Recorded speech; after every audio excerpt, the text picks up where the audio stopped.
Hello, welcome to Board Deck and Dice. Today we are doing a review of the massive Lisboa.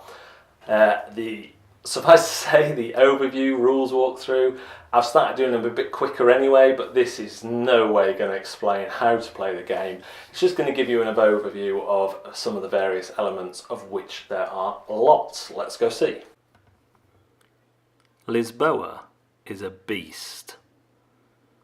Look at the components. Drink in the many facets of its player and main boards.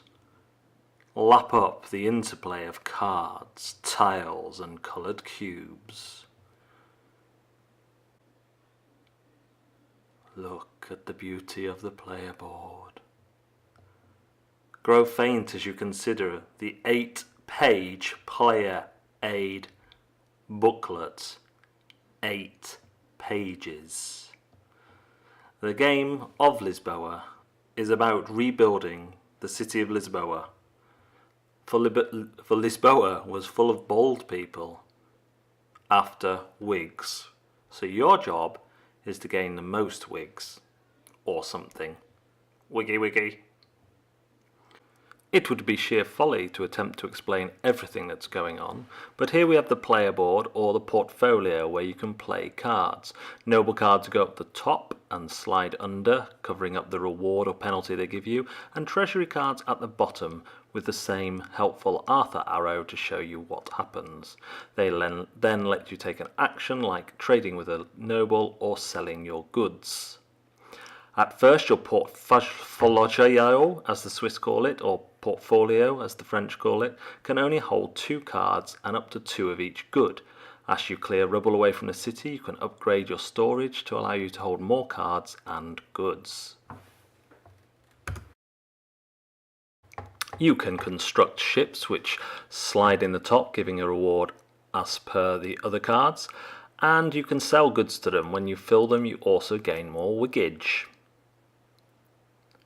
Or you can trade with a noble. You must give the right noble the right type of good, but gold is a wild that can be used for any noble.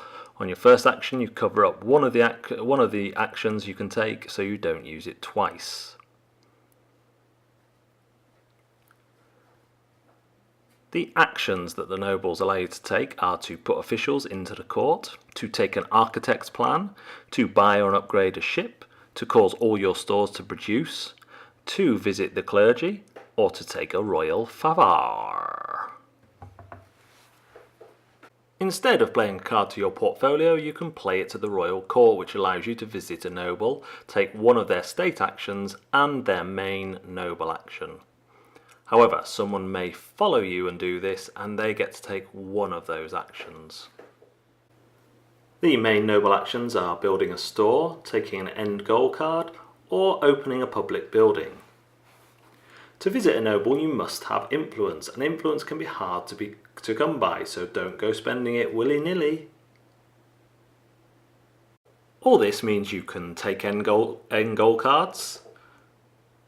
You can visit the clergy or cardinal for a bonus clergy card. You can build and upgrade ships. You may build a store or a public building, take architecture plans, which help you build the public buildings. And this isn't to mention the upgrades you get for building your stores and for playing officials to the royal court. I've tried my best to explain Lisboa to you, but I'm only human after all. So Lisboa is a beast of a game. From setup time to clear up time to the length of play, this is a heavy game, and yet once you know the mechanics of a turn, it flows pretty nicely. You have 2 types of card in your hand, the noble cards and the treasury cards, and basically when you're deciding, do I want to play those to the royal court or do I want to play them to my portfolio? And that gives you access to loads of different actions. I really liked Lisboa. It didn't feel like I was being pushed down any one route towards victory or towards the best way to gather points. The rule book is good and clear. The only thing I'll say with the rulebook is when you go to the trouble of such a grand game that comes into retail with a recommended retail price of 100 smackaroonies, and you can tell through all the components that a lot of care has been taken, and this is a heavy game that people are going to need to refer to the rulebook a lot in, especially in your first few games. The rulebook needs to be put together a bit better in terms of material. You'll be flipping those pages, it's only held together with staples. The scruffiest thing by far in the Lisboa box becomes the rulebook, because you're just referring it to it so much for the minutiae of the rules.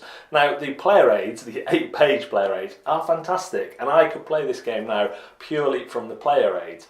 But in those first few games, when you're learning the game, you do need to dive into the rule book. And if you forget stuff, which you may do because there's so much to take in, the rule book does need to be within hand. And I just wish that they'd just bound it a bit better, because those staples, it already looks scruffy, you're flipping through, whereas the player guides are great. And I think part of the problem is that that all publishers do this, as far as I can tell, but the rulebooks need to be massive, and I just don't understand it. I don't know why I have these massive unwieldy rulebooks. I know they'd be thicker if they were smaller, maybe that's it, but I just like to be able to flip through a bit more,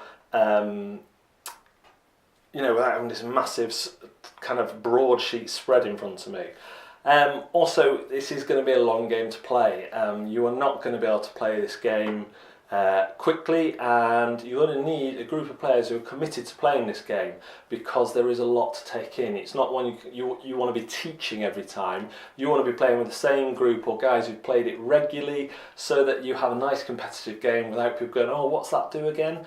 And how's that work? The setup time and the insert is great, and the setup is straightforward on a lot of levels, but it is lengthy.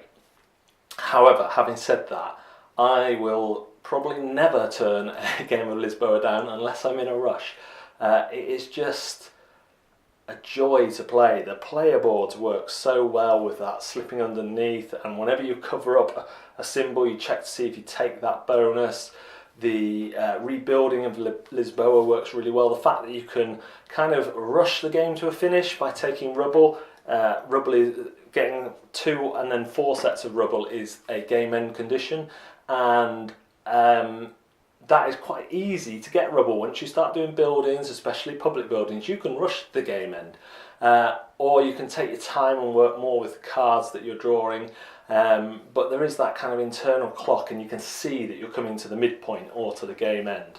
I really like the whole interplay of the nobles. There's this historic aspect to it. I did get confused initially between the influence and the wigs, but once I worked out that influence is a currency you're spending, another currency you're spending, and wigs are the victory points, essentially. I like the idea of ships, and you can sell to other people's ships, and that will get you money, but it might get them wigs.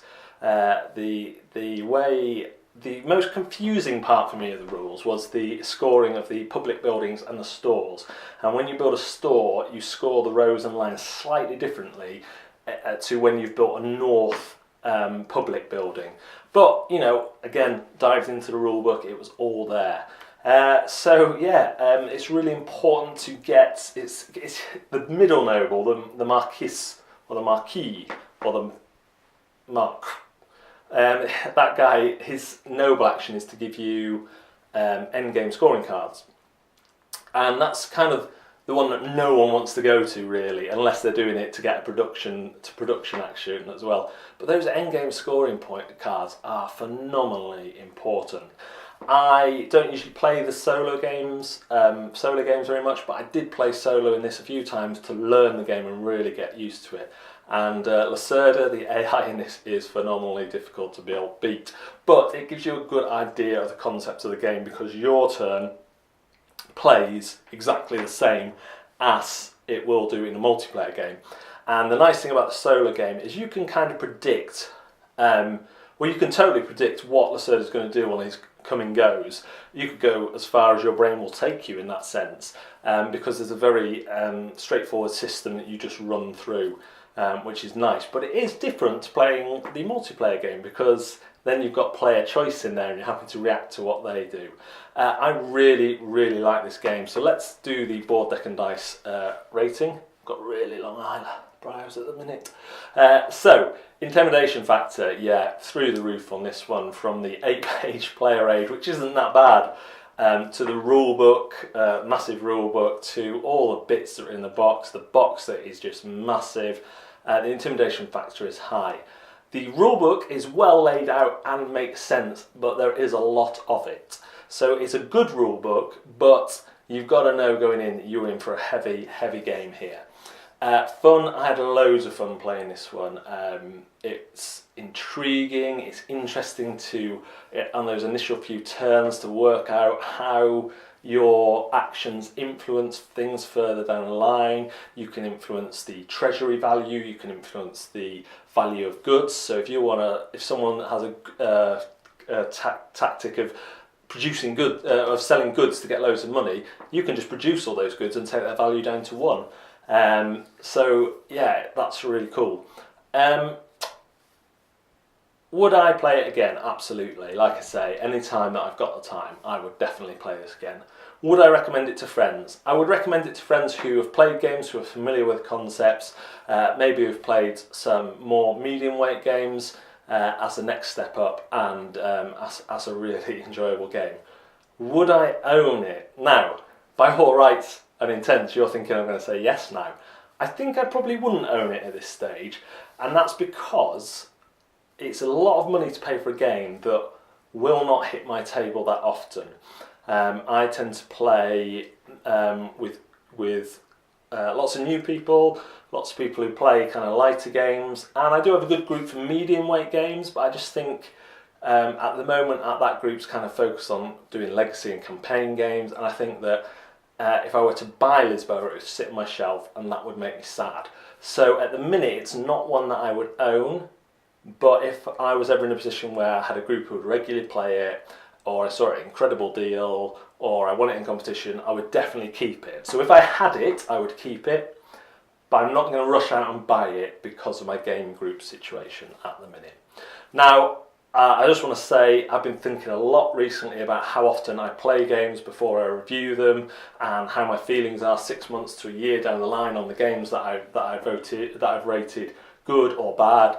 And I would have loved to play this one a few more times before I did this video. Practically, it just wasn't going to happen. So I haven't played this as much as I would play some medium or light games, certainly, and that's just due to my time constraints and practicalities of playing a big game like this. However, take that into account when you listen to what I've said before.